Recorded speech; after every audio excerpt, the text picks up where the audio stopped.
नमस्कार, स्वागत है। सुंदरकांड के पिछले वीडियो में हम लोगों ने 51 से लेकर 55 तक के दोहों का अर्थ जाना था। इस वीडियो में हम बात करेंगे 56 से लेकर 60 तक के दोहों की। तो आइए प्रारंभ करते हैं। श्री रामचंद्र जी के तेज, बल और बुद्धि की अधिकता को लाखों शेष भी नहीं गा सकते। वे एक ही बाण से सैकड़ों समुद्रों को सोख सकते हैं, परंतु नीति निपुण श्री राम जी ने आपके भाई से ही उपाय पूछा।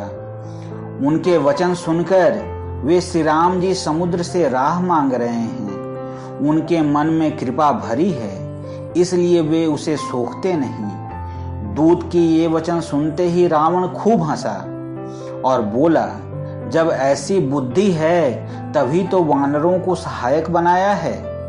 स्वाभाविक ही डरपोक विभीषण के वचन को प्रमाण करके उन्होंने समुद्र से मचलना ठाना है। अरे मूर्ख, झूठी बड़ाई क्या करता है। बस मैंने शत्रु राम के बल और बुद्धि की थाह पाली। जिसके विभीषण जैसा डरपोक मंत्री हो, उसे जगत में विजय और विभूति कहाँ। दुष्ट रावण के वचन सुनकर दूत को क्रोध बढ़ आया। उसने मौका समझकर पत्रिका निकाली और कहा, श्री राम जी के छोटे भाई लक्ष्मण ने यह पत्रिका दी है। हे नाथ, इसे बचवाकर छाती ठंडी कीजिए।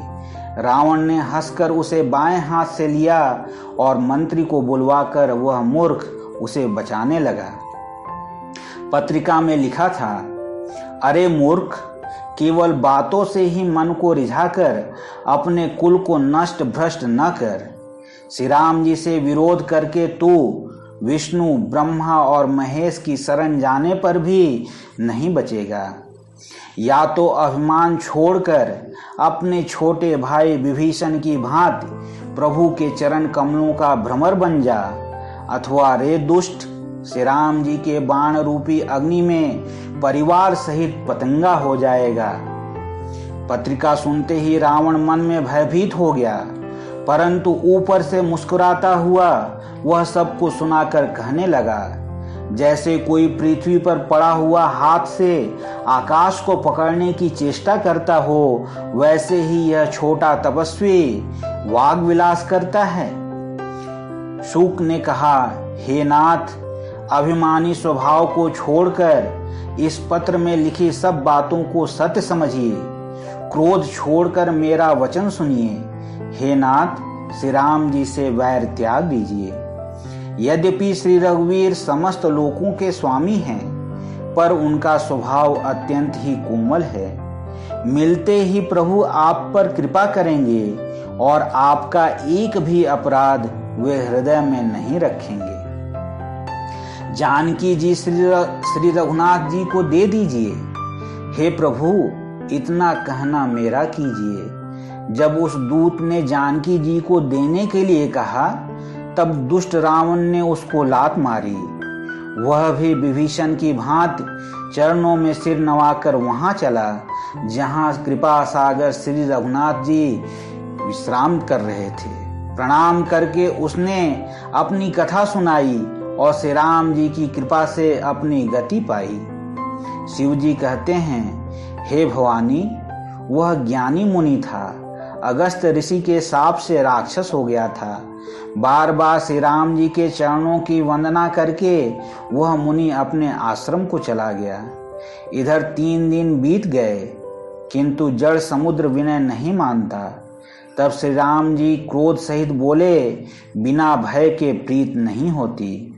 हे लक्ष्मण, धनुष बाण लाओ, मैं अग्निबाण से समुद्र को सोख डालूं।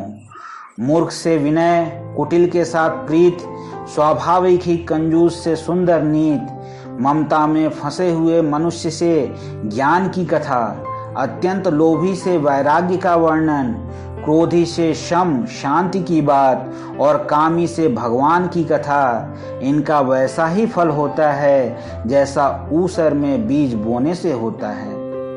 ऐसा कहकर श्री रघुनाथ जी ने धनुष चढ़ाया। यह मत लक्ष्मण जी के मन को बहुत अच्छा लगा। प्रभु ने भयानक अग्निबाण संधान किया, जिससे समुद्र के हृदय के अंदर अग्नि की ज्वाला उठी। मगर, सांप तथा मछलियों के समूह व्याकुल हो गए। जब समुद्र ने जीवों को जलते जाना, तब सोने के थाल में अनेक मणियों को भरकर अभिमान छोड़कर वह ब्राह्मण के रूप में आया। काकभूषुंडी जी कहते हैं, हे गरुड़ जी, सुनिए, चाहे कोई करोड़ों उपाय करके सींचे, पर केला तो काटने पर ही फलता है। नीच विनय से नहीं मानता, वह डांटने पर ही झुकता है। समुद्र ने भयभीत होकर प्रभु के चरण पकड़कर कहा, हे नाथ, मेरे सब अवगुण क्षमा कीजिए। हे नाथ, आकाश, वायु, अग्नि, जल और पृथ्वी, इन सब की करनी स्वभाव से ही जड़ है। आपकी प्रेरणा से माया ने इन्हें सृष्टि के लिए उत्पन्न किया है। सब ग्रंथन ने यही गाया है। जिसके लिए स्वामी की जैसी आज्ञा है, वह उसी प्रकार से रहने में सुख पाता है। प्रभु ने अच्छा किया जो मुझे शिक्षा दी, किंतु मर्यादा भी आपकी ही बनाई हुई है। ढोल, गंवार, शूद्र, पशु और स्त्री, ये सब शिक्षा के अधिकारी हैं। प्रभु के प्रताप से मैं सूख जाऊंगा और सेना पार उतर जाएगी, इसमें मेरी बड़ाई नहीं है। तथापि प्रभु की आज्ञा अपेल है, ऐसा वेद गाते हैं। अब आपको जो अच्छा लगे, मैं तुरंत वही करूं। समुद्र के अत्यंत विनीत वचन सुनकर कृपालु श्री राम जी ने मुस्कुराकर कहा, हे तात, जिस प्रकार वानरों की सेना पार उतर जाए, वह उपाय बताओ। समुद्र ने कहा, हे नाथ, नील और नल दो वानर भाई हैं। उन्होंने लड़कपन में ऋषि से आशीर्वाद पाया था। उनके स्पर्श कर लेने से ही भारी भारी पहाड़ भी आपके प्रताप से समुद्र पर तैर जाएंगे। मैं भी प्रभु की प्रभुता को हृदय में धारण कर अपने बल के अनुसार सहायता करूंगा। हे नाथ, इस प्रकार समुद्र को बंधाइए, जिससे तीनों लोकों में आपका सुंदर यश गाया जाए। इस बाण से मेरे उत्तर तट पर रहने वाले पाप के राशि दुष्ट मनुष्यों का वध कीजिए। कृपालु और रणधीर श्री राम जी ने समुद्र के मन की पीड़ा सुनकर उसे तुरंत ही हर लिया।